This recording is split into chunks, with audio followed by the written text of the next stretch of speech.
മാധ്യമങ്ങളുടെ CPM സംസ്ഥാന committee നുണകളെ V Wasif ഒന്ന് ട്രോൾ ചെയ്ത് ഇപ്പോൾ സോഷ്യൽ മീഡിയയിൽ വമ്പൻ ഹിറ്റായി മാറിയിട്ടുണ്ട്.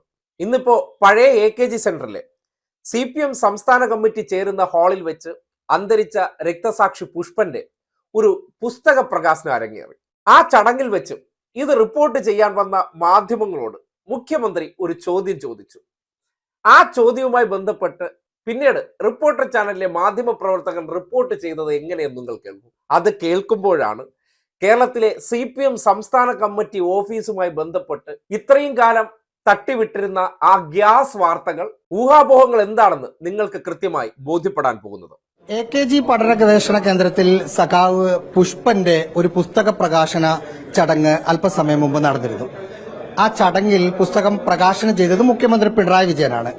അദ്ദേഹം സ്റ്റേജിൽ വന്നിരുന്നതിന് ശേഷം മാധ്യമപ്രവർത്തകർ ഇരിക്കുന്ന ഭാഗത്തേക്ക് ചോദിച്ച്, നിങ്ങൾ ഇതിനകത്ത് ആദ്യമല്ലേ എന്നൊരു ചോദ്യം പറഞ്ഞു. സത്യത്തിൽ ഇവിടെ വർഷങ്ങളായി മാധ്യമപ്രവർത്തനം നടത്താത്ത ഒരാളെന്ന നിലയിൽ എന്തുകൊണ്ടാണ് CM അങ്ങനെ ഒരു ചോദ്യം ചോദിച്ചത് എന്ന് മനസ്സിലായില്ല. പിന്നീട് അന്വേഷിച്ചപ്പോഴാണ് ഇത് CPIM സംസ്ഥാന കമ്മിറ്റി ഹാളായിരുന്നു.